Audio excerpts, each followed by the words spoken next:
அது அளந்து மேலே கோடு போடுங்க. மீதி கொஞ்சோண்டு இடத்துக்கு அந்த கல் வச்சா கரெக்டாக வரும். கண்ணு பக்கத்தை கை செய்யும்பாங்க. இந்த கல் பாதியை உடைச்சிட்டு அந்த கல் போதும். மீதி அதில் ஒரு கோடு போடு. நான் அதைத்தான் சொல்லுதேன். ஒரு கோடு போட்டு மீதி கல் கலவை போட்டுறணும். போட்டு இந்த கலவை போடுவே இல்லை உள்ள கல்லை வச்சு மேலே எப்படி அடைச்சி முடிஞ்சு போச்சு. வச்சுட்டு மேலே கல். இப்போ அந்த கல் கரெக்டாக இருக்குங்க. மீதி ஐயா அதை சொல்லலை. அது சரியாக இருக்கா பாருடா. அப்போ இங்கே பாரு வேறு ஏதாவது. இங்கே எத்தனை கல் உடஞ்சே இருக்கு. ஏதாவது ஒன்று அட்ஜஸ்ட் பண்ணி போடு. வேஸ்ட்டாக கூட இது பூரா துட்டு சும்மாவாது. எவ்வளோ கல் மண் 4000 ரூபா மண். வேறவே இதை மீதி கல்லை பூரா இதில் பறிச்சிடணும். போகிறதுக்குள்ளால வேணா அள்ளிட்டு போயிடுவான். அதை தக்கா வரைஞ்சிரு. கோடு போட்டு வரைஞ்சி வச்சுட்டேன்னா அவன் ரெடி பண்ணிடும். இது கொஞ்சம் ஸ்ட்ராங்கு தான். பார்த்து விட. இந்த சைடு அழடா அதை ஏன்டா அளக்க. இது தானடா உண்டு. இதைத்தான் வச்ச யோசிச்சுப்பார். அதை அள மறுபடியும் அள பார்ப்போம். ஏடா மழை மறுபடியும் அளந்து பாரு. இதான்னு கன்ஃபார்ம் பண்ணிக்கடா. அப்படி தூக்க வேண்டாம். கம்பு வச்சு அளந்து பாரு. அதையும் தூக்க போறா. நான் ஒருத்தன் கம்பு வச்சு அதையும் தூக்கி மறுபடியும் வைக்கணும். அதை பார்த்துக்கோ நீ. அப்புறம் இதை உடைக்காது. ஏடா டிக் பண்ணுடா. எது உடைக்கணுமா டிக் பண்ணுடா. ஏடா எதை உடைக்கணும் டிக் பண்ணு.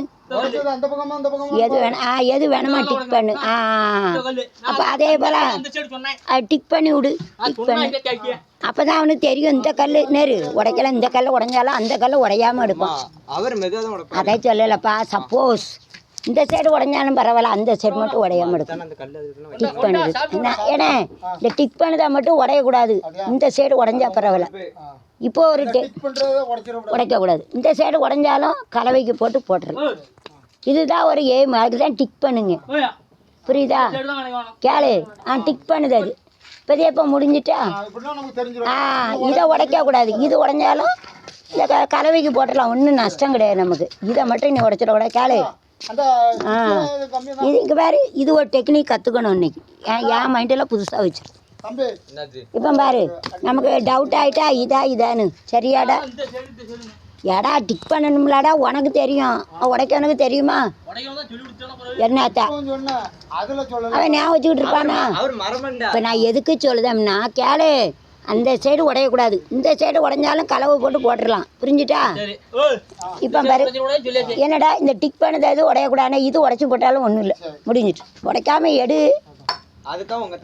ஏன்னா இந்த கோடு போட்டுல தானே எடுக்கணும். என்ன எடுக்க சே ஒன்று ஒன்றா உடைக்காது. அதிலே உட பரவாயில்ல. ஆமாம் ஒன்று ஒன்றா கொஞ்சம் கொஞ்சம் உடைச்சி என்னைக்கு வேலை பார்ப்ப நீ. அது போகாது. அது மெதுவாக உட. கொஞ்சம் கொஞ்சமாக எப்படி உடைக்க. கொஞ்சம் கொஞ்சமாக உடைச்சா ரொம்ப டக்கு டக்குன்னு உடஞ்சிரும். ஏன்னா நீ கொஞ்சம் கொஞ்சமாக உடைச்சேன்னா அது இருந்து உடஞ்சிரும். என்னடா 10 அடிக்கிறது பேர 30 அடி அடித்தா உடஞ்சிரும். அந்த சைடு உடைச்சா பரவாயில்ல. ஏன் கொஞ்சம் கொஞ்சமாக உடைச்சானா உனக்கு ஏழு போட்ட வேலை என்ன. 10 அடி அடிக்க 20 அடித்தா இது உடஞ்சிரும்.